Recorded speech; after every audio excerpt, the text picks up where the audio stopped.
Haleluya. Segala kemuliaan hanya bagi nama Tuhan. Sebuah ruangan ketika diisi dengan batu, kayu, diisi dengan apa saja, pasti ada ruang yang kosong.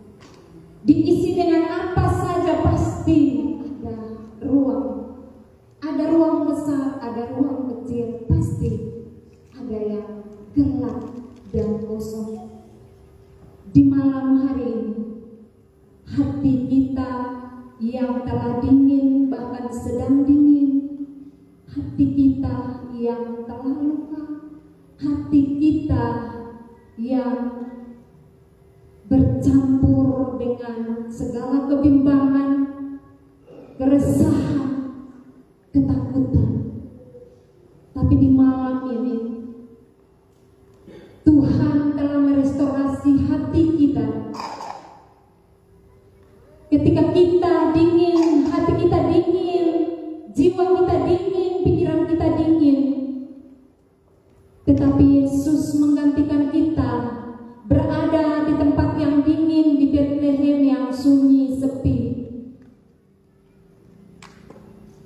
Titik-titik embun yang jatuh membasahi dan membuat dingin.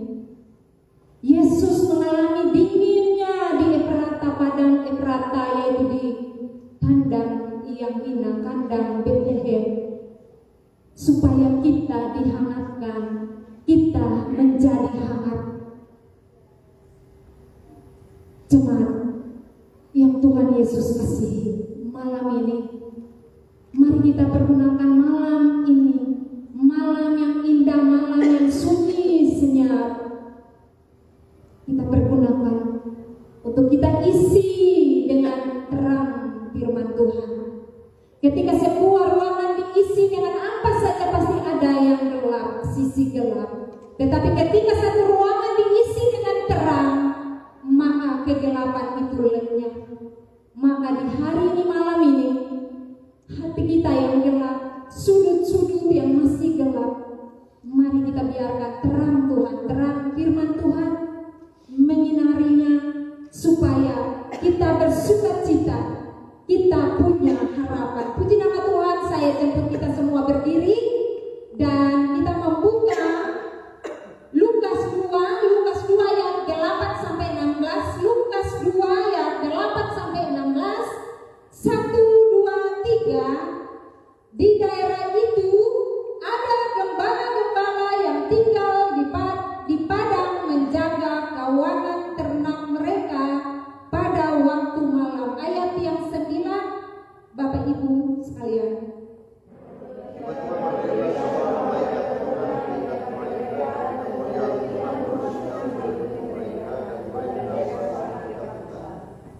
Lalu kata malaikat itu kepada mereka, jangan takut,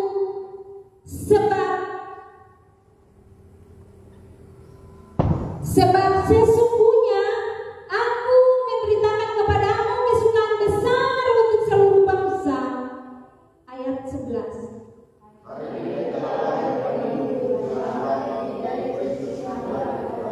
Dan inilah tandanya bagimu, kamu akan menjumpai seorang bayi dibungkus dengan lampin dan terbaring di dalam palungan. Dan tiba-tiba tampak bersama-sama dengan malaikat itu sekumpulan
Bacaan yang kedua Matius 2 ayat 2b.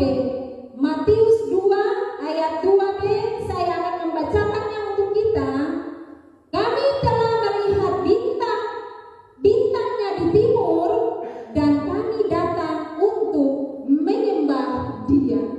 Daniel 12 ayat 3. Daniel 12 ayat 3. Dan orang-orang bijaksana akan bercahaya seperti cahaya cakrawala, dan yang telah menuntun banyak orang kepada kebenaran seperti bintang-bintang tetap untuk selama-lamanya. Amin. Bapak Ibu dipersilakan dulu. Puji nama Tuhan, kita di malam hari ini adalah panitia Natal berkemenangan hingga Maranatha, bukan musik. Puji nama Tuhan, umat Tuhan yang diberkati oleh Tuhan. Kita melihat dunia sedang ramai, di mana-mana ada kembang Natal, di mana-mana ada pohon Natal, di mana-mana ada pesta Natal. Bahwa dunia sedang marah dengan perayaan Natal, kekasih Tuhan.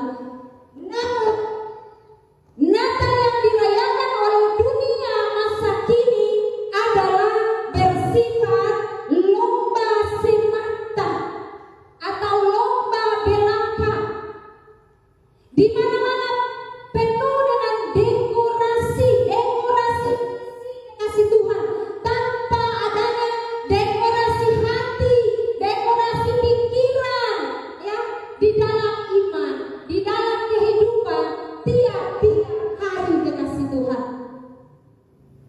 Tanpa ada introspeksi diri untuk tiap-tiap hari. Ketika kita bangun pagi, kita memeriksa hidup kita, diri kita. Tadi malam saya tidur, saya berdoa atau tidak. Siang sampai pada malamnya kita memeriksa diri kita. Apakah ada apa yang salah dalam diri saya? Kekasih Tuhan, bahwa sejak Allah merestorasi dunia ini, kekasih Tuhan, dengan kasih-Nya kepada dunia dengan memberikan putra tunggalnya, yaitu Yesus Kristus, putra kasih, putra Natal, putra damai, kekasih Tuhan, ya. Harusnya ada damai tanpa musim, harusnya ada Natal tanpa musim. Lalu mengapa hanya ada damai di bulan Desember? Lalu mengapa hanya ada Natal yang kita rayakan meriah dan meriah, tanpa kita merayakannya dalam kehidupan, menghias kehidupan kita setiap hari? Kenapa kita baik hanya pada bulan Desember? Kenapa hanya ada damai pada bulan Desember? Kenapa orang harus saling mengampuni? Itu hanya terjadi di bulan Desember, kekasih Tuhan. Bahwa hiasan Natal tanpa hiasan hati. Jemaat yang diberkati, pernak-pernik Natal, hiasan, lampu-lampu Natal, balon-balon Natal, di dalamnya itu hanya kosong belaka, hanya indah tanpa makna, kekasih Tuhan, ya. Tanpa kita harus mengundang Tuhan Yesus putra Allah itu, sadar untuk mendesain hidup kita, untuk menghias hidup kita, dan membuat hidup kita menjadi indah, kekasih Tuhan. Jemaat yang diberkati oleh Tuhan, lagu Natal di mana-mana berkumandang mulai dari November, Oktober, November sudah ada lagu Natal.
dan Dia bersama kita, dan Dia menderita atas tubuh kita, Dia menderita atas kemauan kita.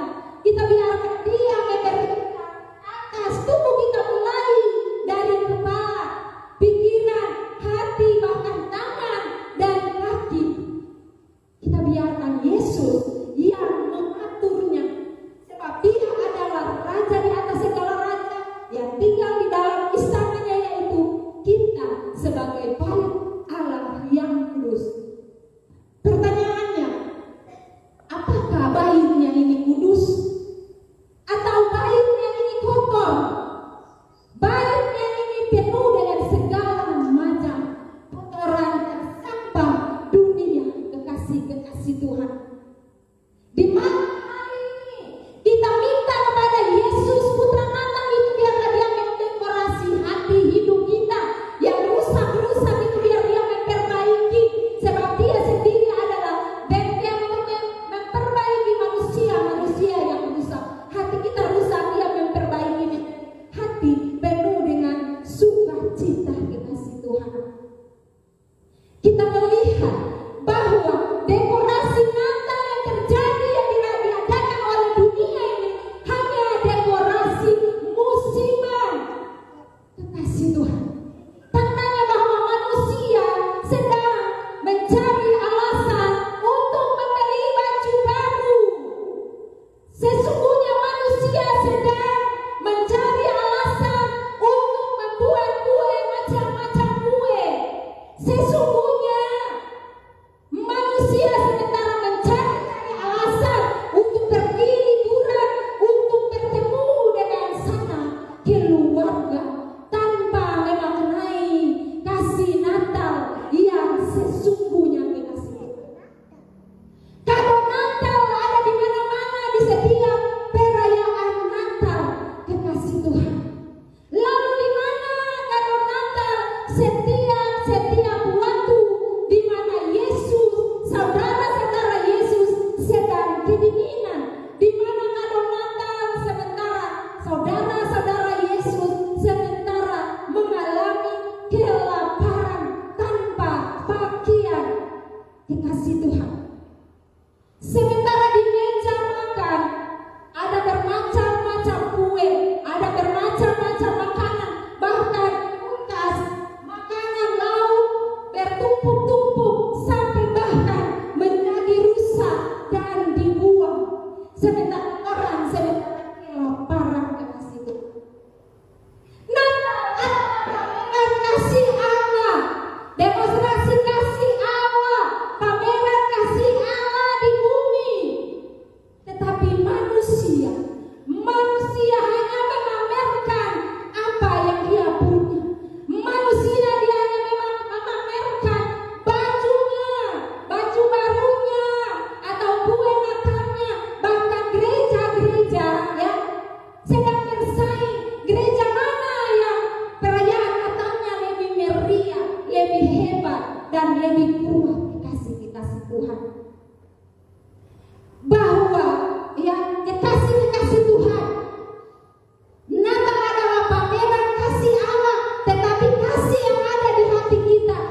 Semangat kita berkobar-kobar, ya.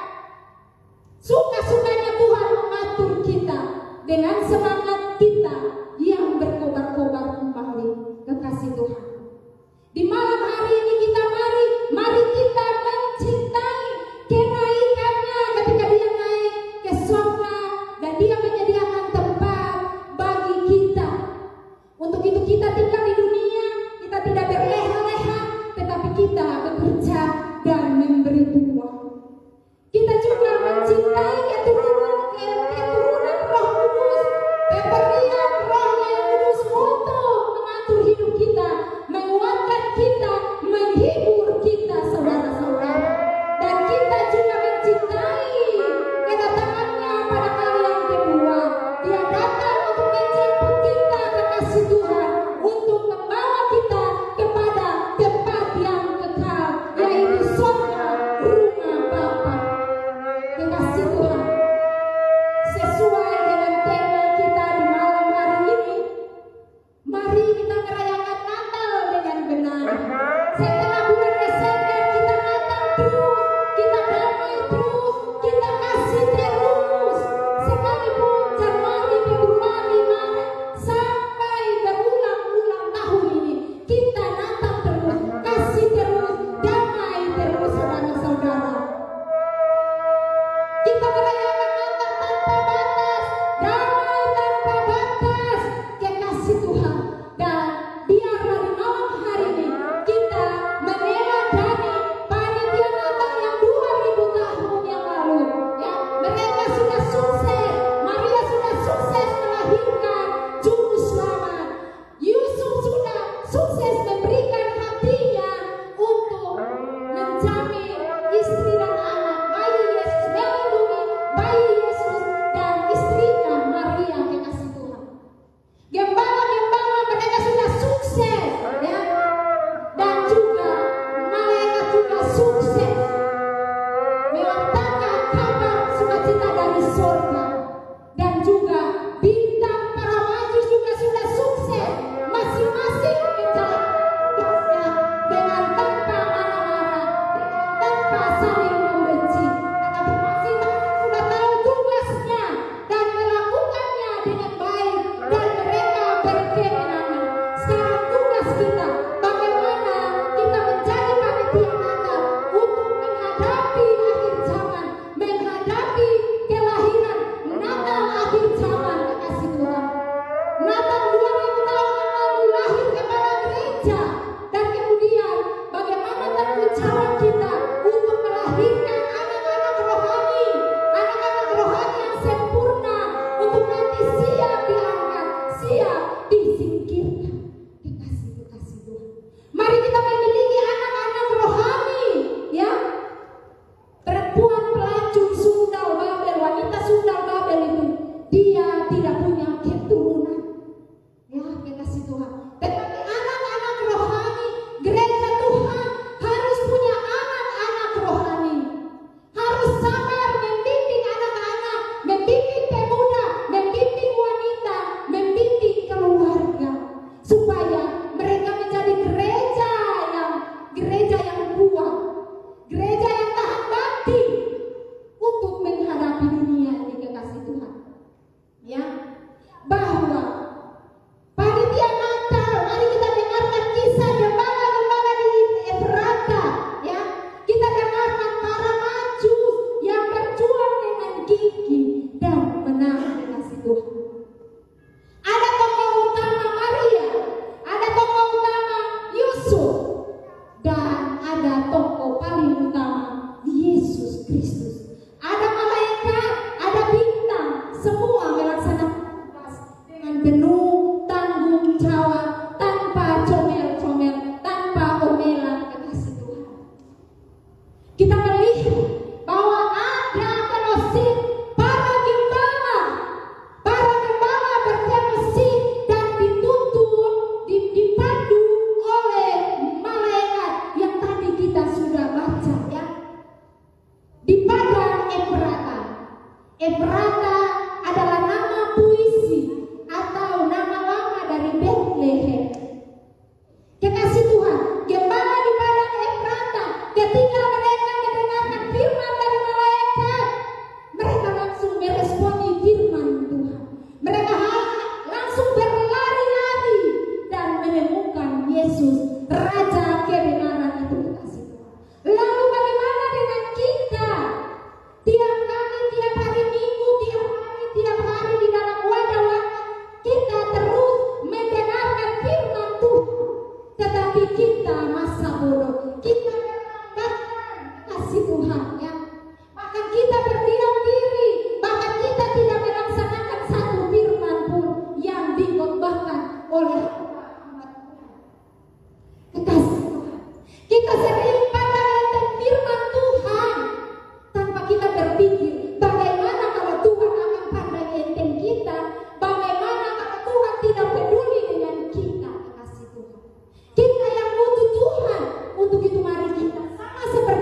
Sebelum jam ibadah dimulai, orang-orang sudah datang, jemaat sudah berdatangan. Datang itu tanpa cerita, mereka langsung duduk dan berlutut di kursi masing-masing untuk menarik hadirat Tuhan.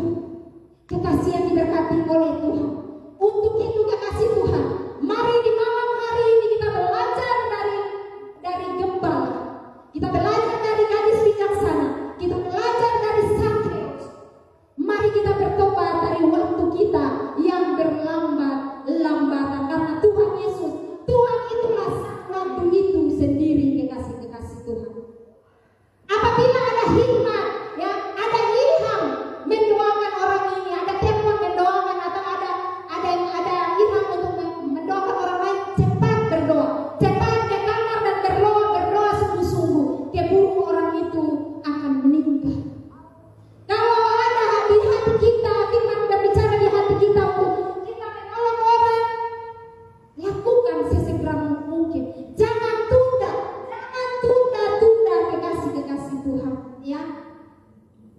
Dan mari gembala yang kecil, gembala datang, mereka tidak membawa persembahan. Sebab apa? Gembala datang untuk menerima kasih karunia. Gembala datang untuk menerima anugerah Tuhan. Sebab gembala adalah kaum yang lemah di Israel. Persembahan mereka tidak dianggap dan mereka datang dengan kesetiaan mereka. Tetapi justru Tuhan menyatakan kemuliaannya kepada orang-orang kecil. Sekalipun kita tidak dipandang oleh manusia, tetapi di mata Tuhan Dia memandang kita berharga. Dia memandang kita besar di hadapannya, kekasih-kekasih Tuhan. Gembala datang untuk menerima anugerah dan menunjukkan ketaatannya, dan gembala datang untuk memberikan pujian dan kesaksian. Kita datang kepada Tuhan dan kita datang untuk minta dan minta dan minta, berdoa minta tanpa memberi sesuatu kepada Tuhan, tetapi memberikan pujian penyembahan kepada Tuhan. Saya di dalam pelayanan saya, orang sakit maupun orang apa, dalam pelayanan saya, ya, sebelum kita berdoa untuk minta, lebih dahulu pujian. Kalau memang tidak sempat, harus dengan firman dulu. Kita harus mendengarkan Tuhan dulu, baru kita minta dan Tuhan diam dan Tuhan dengar kita. Kekasih Tuhan. Kita maju yang kedua adalah fellowship para majus. Orang-orang majus dituntun oleh bintang. Kekasih Tuhan. Majus mereka taat kepada bintang, kekasih Tuhan. Bintang majus. Matius 2 ayat 2b mengatakan, kami melihat bintangnya dari timur dan kami datang untuk menyembah Dia. Majus datang untuk menyembah Dia.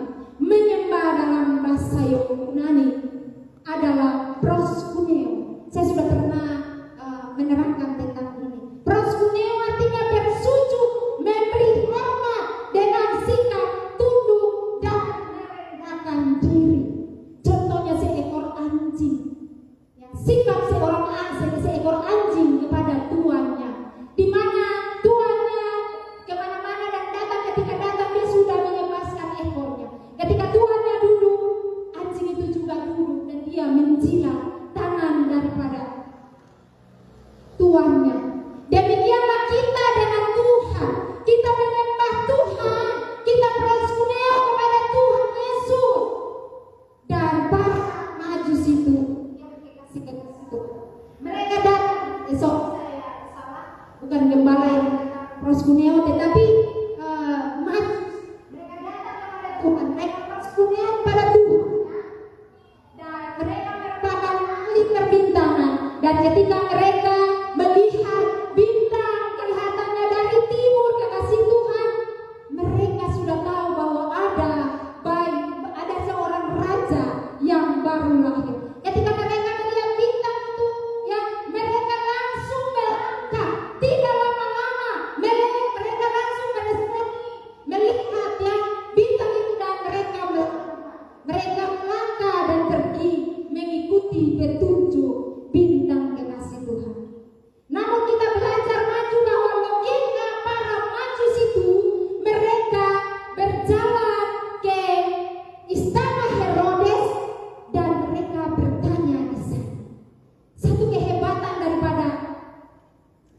Majus adalah mereka punya keberanian, mereka tidak takut resiko. Bagaimana orang harus masuk ke istana itu penuh harus ditanya dan lain-lain sebagainya, penuh dengan risiko, apalagi di istana Herodes. Tetapi mereka berani untuk menyampaikan berita kebenaran firman Tuhan. Mereka berani untuk menyampaikan kelahiran Mesias di istana Herodes. Mereka menyampaikan kabar baik tentang raja kebenaran itu. Dan teladan itu juga kita harus berani menyatakan kebenaran kepada semua kalangan manusia. Entah itu kalangan manusia yang berkelas kubu kreot, atau kalangan manusia yang berkelas kandang, ataupun kalangan manusia yang berkelas istana, para raja dan orang-orang kaya. Kita jangan takut, kita teladan orang Majus itu, ya. Dan kita maju lagi, kita melihat bahwa ketika Majus ada di istana Herodes, maka bintang tidak nampak, bintang tidak kelihatan kekasih Tuhan, sebab bintang tidak menuntun orang Majus ke istana Herodes. Herodes artinya dunia. Istana Herodes artinya bahwa melambangkan kuasa politik dan tipu daya dunia. Maka bintang tidak menuntun para Majus pergi ke istana Herodes, kekasih Tuhan. Maka ketika manusia menggunakan logika dan akal manusia serta tradisi dan ambisi, maka tidak ada petunjuk terang, sukacita firman Tuhan. Tidak ada terang ilahi di istana Herodes, tidak ada firman. Di istana Herodes tidak ada terang. Di sana hanya ada kehidupan dunia. Di sana hanya ada kegelapan dunia. Untuk itu ketika para Majus mereka meninggalkan istana, ketika Majus meninggalkan istana, barulah bintang itu nampak, kekasih Tuhan, ya. Dan bintang itu menuntun kepada tempat lahirnya Tuhan Yesus, ya. Matius 2 ayat 9b, lihatlah, ya kekasih Tuhan, lihatlah. Ini menunjukkan sesuatu yang muncul kembali secara tiba-tiba. Bahasa aslinya itu idou, bahasa Yunani, kekasih Tuhan. Lihatlah. Ini artinya tindakan, itu artinya tindakan Allah yang sangat mengejutkan. Sesuatu yang muncul kembali secara tiba-tiba, bahwa sesuatu yang sebelumnya tidak nampak tetapi kemudian nampak kembali. Maka mereka melihat bintang itu, mereka sangat sukacita. Matius 2 ayat 9 dikasih bahwa di dalam Yesus itu selalu ada kejutan baru. Untuk itu mari taat kepada firman Tuhan. Di sini Matius memakai kata idou, ya, untuk mengajar kepada kita, untuk kita melihat dengan iman bahwa Tuhan itu setia menuntun orang yang mencari Dia dengan tujuan hidup yang benar. Maka Majus itu datang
orientasi kami tidak untuk uang, tetapi kita tahu bahwa hamba Tuhan itu hidupnya dari firman.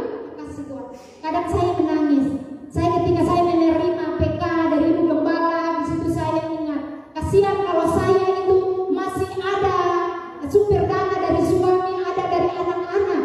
Tetapi kalau Ibu Gembala, Bapak Gembala, bayangkan kalau mereka menerima uang kumar-kumar itu dari hari Minggu, apakah mereka bisa makan sampai hari Sabtu? Kasih Tuhan. Saya merenungkan itu dan air mata saya mengalir. Kasih Tuhan. Mari di tahun yang baru ini, terakhir nanti di tahun ini, kita buang semua dan kita melihat persembahan daripada 3 majus itu. Mereka datang, kita melihat apa yang mereka bawa. Kasih Tuhan. Mereka datang membawa emas, artinya persembahan kepada raja dan pengakuan atas pemerintahan Kristus. Emas juga adalah logam mulia yang berharga, lambang kekayaan dan kemuliaan. Kekasih Tuhan. Dan nubuatnya ada di Yesaya 60 ayat 6. Persembahan yang kedua adalah kemenyan. Kemenyan ini persembahan kepada Tuhan yang jabatannya sebagai imam atau keilahian Yesus. Kemudian persembahan yang ketiga adalah mur, artinya penderitaan dan kematian. Mur adalah getah pahit dipakai untuk pengobatan dan untuk penguburan jenazah. Ini dipakai saat kematian Tuhan Yesus. Kita boleh baca dalam Yohanes 19 ayat 39. Dan mur juga artinya pengorbanan, penebus. Saudara-saudara yang dikasihi oleh Tuhan Yesus, para majus tidak sekedar membawa hadiah, tetapi dengan mengakui identitas Yesus secara sempurna dan secara lengkap. Bagaimana dengan persembahan kita? Kasih Tuhan. Malam hari kita berubah. Biarlah firman ini membarui kita. Firman Tuhan di malam hari ini merestorasi pikiran hati kita untuk kita bertobat dari penyembahan kita. Terkasih Tuhan, teladani panitia Natal yang berkemenangan di 2000 tahun. Lalu kita menjadi Maria yang mempersembahkan hati dan rahimnya untuk menjadi teladan, ibu bagi anak, ibu bagi suami. Saya percaya kita semua ibu-ibu sudah menjadi teladan bagi anak dan suami. Kita melihat bahwa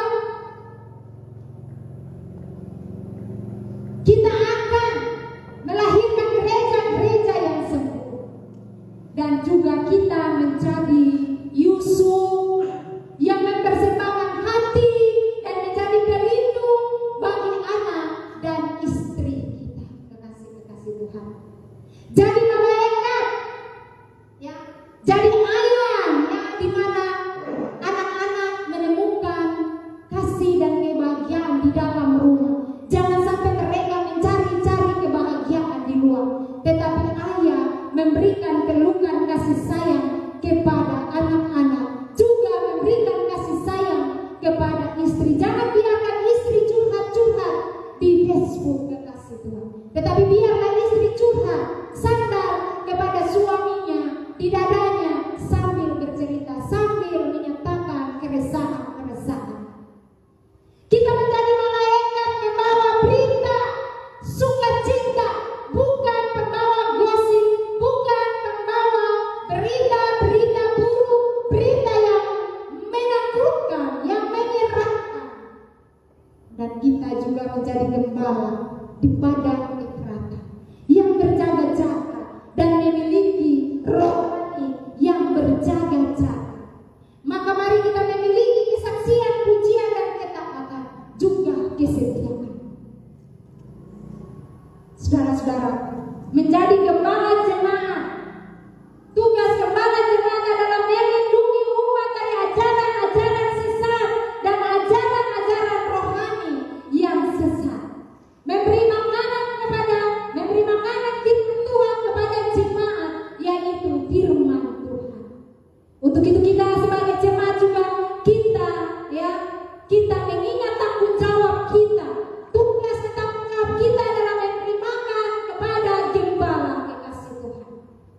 gereja GPDI, di mana-mana itu orang mati kutuk, jemaat mati kutuk dengan ibu gembala. Mereka lebih enakan dengan bapak gembala daripada ibu gembala. Karena apa? Ibu gembala tidak mau kasih hati, maksudnya untuk tidak mau kasih hati untuk diatur-atur. Boleh kita memberi saran, boleh kita memberikan saran kita, tetapi jangan sampai berlebih-lebihan sampai ibu gembala menangis. Kasihan ibu gembala, sudah sakit, puji Tuhan. Di tahun ini saya melihat ibu gembala sudah bersemangat, sudah sehat, puji Tuhan. Ketika pergi memeriksa diri di Ambon, ibu gembala paru-parunya sudah putih. Mari kita duduk ibu gembala dan bapak gembala. Bahkan ada yang mengatakan bahwa baca khotbah itu jangan panjang-panjang. Jangan panjang-panjang, saudara-saudara. Kita hamba Tuhan di semua mimbar gereja untuk khotbah hamba Tuhan, untuk mimbar gereja itu semuanya itu normal 35 sampai 45 menit kasih Tuhan. Tapi kita biasa kalau kita khotbah tidak sampai 45 menit toh. Kasih Tuhan. Ingat Tuhan Yesus mengatakan kepada murid-muridnya ketika berdoa di Taman Getsemani, tidak sanggupkah kalian berjaga-jaga hanya 1 jam saja? Maka aturannya itu kalau untuk worship leader itu waktunya sampai kepada firman itu 20 menit. Sampai kepada firman paling lama itu 30 menit. Supaya jangan sampai firman Tuhan diambil waktunya. Sampai kepada firman Tuhan itu sudah jemaat sudah mengantuk-ngantuk. Untuk itu saya mau sampaikan kepada Bapak Ibu kekasih Tuhan bahwa waktu khotbah untuk mimbar hari-hari Minggu dan hari-hari seperti ini 35 menit sampai 45 menit kekasih Tuhan. Dan pujian penyembahan pemimpin puji-pujian itu 20 menit sampai 30 menit itu sudah paling lama. Mungkin ini saya sampaikan kepada kita supaya menjadi perhatian kita, kekasih Tuhan. Mari kita menjadi bintang dalam Daniel 12 ayat 3. Menjadi orang-orang bijaksana, menjadi bintang untuk menuntun. Bintang Majus menuntun orang Majus datang kepada raja kebenaran. Dan bintang dalam Daniel 12 kita seperti cahaya cakrawala, menjadi bintang-bintang Tuhan untuk selama-lamanya, untuk menuntun orang-orang datang kepada kebenaran. Jangan kita menuntun orang kepada kejahatan. Untuk itu mari di malam hari ini selamat menjadi panitia Natal. Tidak hanya musiman, tetapi menjadi panitia Natal yang berkemenangan sampai Tuhan datang. Supaya kita sukses kekasih Tuhan. Sebab pada akhir zaman ketika Wahyu 12 digenapi, maka itu akan lahirlah badan Yesus. Maka ketika Tuhan Yesus mengatakan serigala punya liang, burung punya sarang, anak manusia tidak punya tempat untuk meletakkan kepalanya. Pada saat 2000 tahun yang lalu sampai sekarang ini, Yesus belum punya tempat untuk meletakkan kepalanya. Sebab badannya Yesus masih penuh dengan dosa, masih penuh dengan kejahatan, kegelapan. Tetapi kita akan disempurnakan ketika Wahyu digenapi. Maka orang-orang sempurna diberikan kasih karunia untuk mengalami kenaikan, diangkat kepada Allah dan tahtanya. Sedang yang berkelas beriman mempelai disingkirkan ke padang gurun untuk disempurnakan. Ada di Wahyu Yesaya 35 nubuatnya ada di situ menanti bunyi nafiri, orang-orang mati terangkat dulu, kemudian orang-orang mempelai yang ada di padang gurun siap untuk diubah dalam tubuh kemuliaan dan diangkat menyambut Yesus di awan. Kekasih, Natal tahun ini mempersatukan pecahan-pecahan yang memisahkan. Natal kali ini dia adalah Manuel yang mempersatukan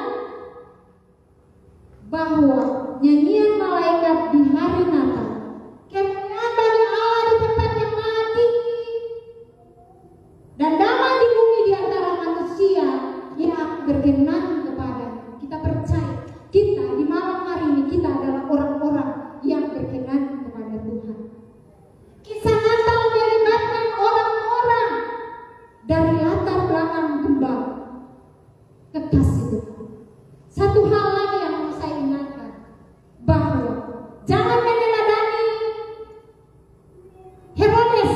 Herodes dia pura-pura bilang, kalau ketemu sama raja itu bilang saya mau menyembah dia.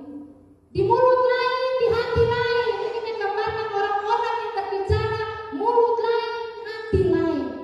Mulut bicara manis, di belakang memusuh. Sama dengan Herodes, dia mengatakan bahwa dia mau menyembah Tuhan, padahal di hatinya dia ingin membunuh bayi Yesus, kekasih Tuhan. Berakhir di sini firman Tuhan yang saya sampaikan. Saya berhenti berbicara, apapun kurang-kurang saya, Roh Kudus yang akan memberikan kesempurnaan. Maka di malam hari ini, di atas mimbar ini, saya secara pribadi bersama dengan keluarga minta maaf atas sikap-sikap yang saya mungkin lakukan, mungkin saya berkata atau apa, pokoknya yang kurang-kurang di malam Natal ini. Saya minta maaf. Mungkin salah sikap, salah kata, tetapi di malam hari ini saya bersama keluarga saya, Israel lagi pergi Jakarta urus ijazahnya, tanggal 2 dia sudah di Ambon. Kita sementara cari tiket untuk dia, karena tanggal 5 dia sudah sekolah. Tuhan, Tuhan Yesus memberkati. Merry Christmas. Mari kita semua berdiri mengambilkan firman Tuhan ini, mendeklarasi iman kita, iman dan ketaatan kita, keputusan kita yang mau kita ambil. Untuk kita taat, kita setia dan setia sampai Tuhan datang. Urapan Allah terjadi. Haleluya. Saya berikan kesempatan kepada Gembala.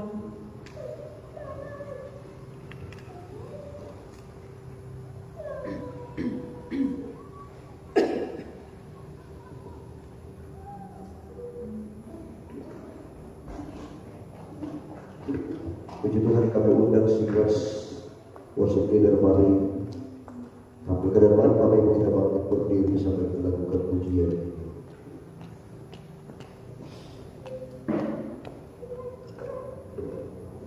Haleluya.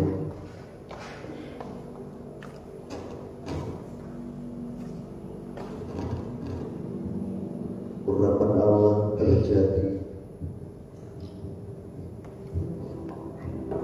Mari saudara yang diberkati Tuhan, setelah mendengarkan kebenaran firman Allah malam hari ini,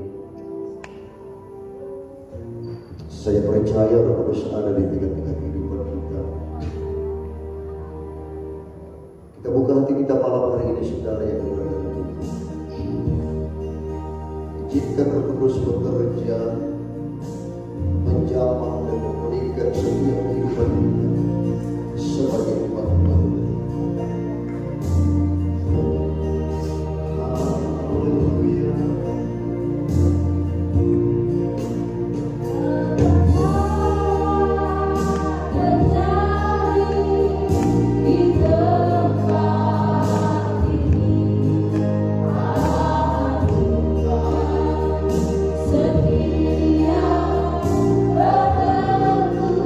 Sekali lagi saudara, saya jemput mengenai berdiri di hadapan hadirat.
bersyukur malam hari ini Tuhan. Amin. Oleh karena kasih-Mu kami semua boleh dikumpulkan dengan tidak kurang satu apapun, Haleluya. dengan hati yang penuh damai, dengan hati yang penuh sukacita. Meskipun dalam perjalanan hidup kami ada begitu banyak tantangan, pergumulan hidup kami harus hadapi Tuhan. Tapi malam ini kami mau bilang bahwa kami mau bersukacita, kami mau tetap mengucap syukur dalam segala hal, karena kami punya Tuhan Yesus yang sungguh luar biasa dalam hidup kami. Terima kasih Tuhan. Natal mengingatkan kami semua akan cinta Allah bagi manusia adalah cinta tanpa syarat Tuhan. Engkau tidak pernah memperhitungkan setiap pelanggaran dan dosa kami. Bahkan Engkau mengatakan Engkau jauh ke dalam bibir laut, Engkau membuang setiap dosa kami. Dan oleh karena kasih-Mu yang begitu besar, Engkau memberikan anak-Mu Yesus Kristus, Putra-Mu yang tunggal bagi kami. Biarlah Tuhan kelahiran Putra Natal Tuhan Yesus Kristus bukan saja kami peringati di hari ini, bukan saja kami peringati di esok hari Tuhan, tapi biarlah kelahiran itu terus ada sepanjang hari, sepanjang waktu di dalam hidup kami. Kelahiran Tuhan yang membaharui seluruh kehidupan kami. Kelahiran Tuhan yang akan mengubahkan kehidupan kami. Kami rindu Tuhan. Biarlah kelahiran Tuhan itu kami maknai bukan saja sampai di saat ini Tuhan, tapi di setiap hari-hari hidup kami. Sehingga Tuhan Yesus kehidupan kami menjadi terang, dan biarlah terang itu terus bercahaya lewat perkataan kami, lewat sikap kami, lewat perbuatan kami.